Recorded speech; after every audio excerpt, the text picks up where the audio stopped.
terkait masalah yang tertunda kemarin, itu pra-peradilan hari pertama memang biasanya seperti itu. Karena kenapa? Kalau semacam institusi kepolisian terkait pra-peradilan, itu kan yang ditunjuk adalah Bidkum, artinya bidang hukum, bukan atas penyidik. Otomatis harus tunggu surat ataupun tanda tangan ataupun kuasa dari pimpinan yang paling tertinggi. Dalam hal ini adalah Kapolri ataupun Kapoldanya. Tapi Humas dari Polda Jabar sendiri mengatakan dengan tegas di media bahwa dia akan hadir, tapi di sidang perdana tersebut dia tidak hadir. Nah itu tadi, kalau Humas itu kan sebatas apa yang memang mereka sebutkan. Tapi kalau kita sebagai praktisi hukum, pengalaman kita kalau pra-peradilan, itu hari pertama, pasti pihak kepolisian atau institusi itu biasanya tidak hadir. Nah, misalnya jika sidang selanjutnya dari Polda Jabar tidak hadir itu gimana, Bang? Nah, kalau memang nanti untuk sidang keduanya, itu kan dianggap sudah mengetahui. Itu sangat kita sayangkan. Karena apa? Pra-peradilan ini adalah hak daripada si tersangka. Hak yang memang menurut si tersangka ada hal-hal terkait acara pidana yang tidak pas, yang dituduhkan atau yang dibuat menjadi tersangka diri dia.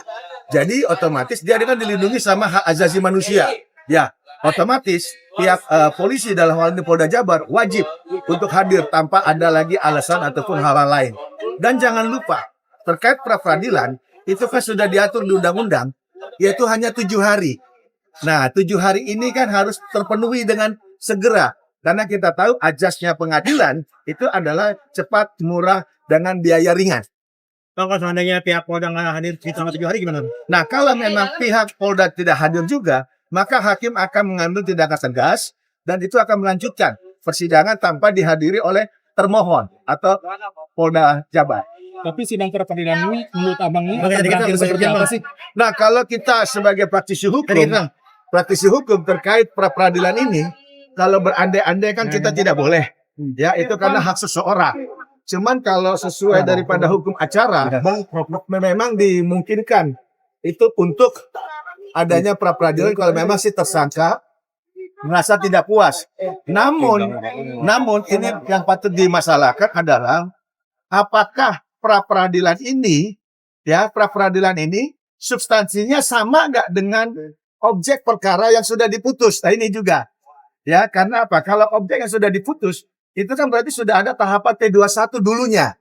Itu saja yang akan jadi debatable di situ. Tapi dari pihak polisi yakin kalau itu Peggy yang sebenarnya, gimana Bang? Nah, kalau memang satu keyakinan, itulah polisi harus terangkan nanti di dalam pra-peradilan itu. Itulah kesempatan daripada pihak polisi.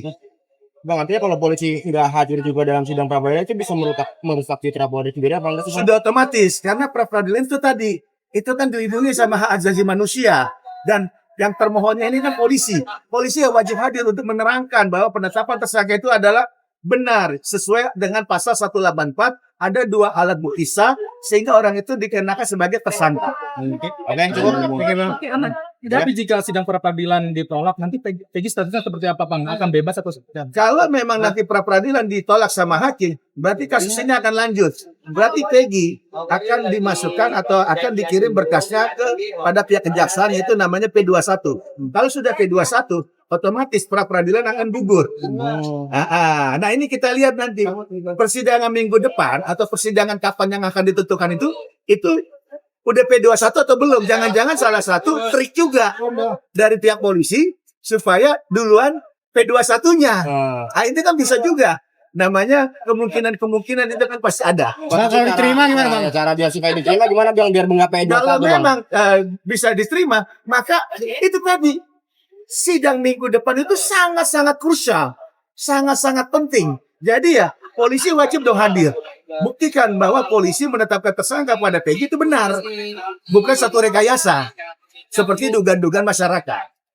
Tapi yakin nggak sih kasus ini akan terungkap? Kalau bicara terungkap, kan jelas dari 2016 sampai 2024 buktinya menjadi momok. Artinya kan ada sesuatu yang memang ditutup-tutupi. Jelas lah. Ini yang kita minta, mudah-mudahan ini bisa mengungkap keseluruhannya.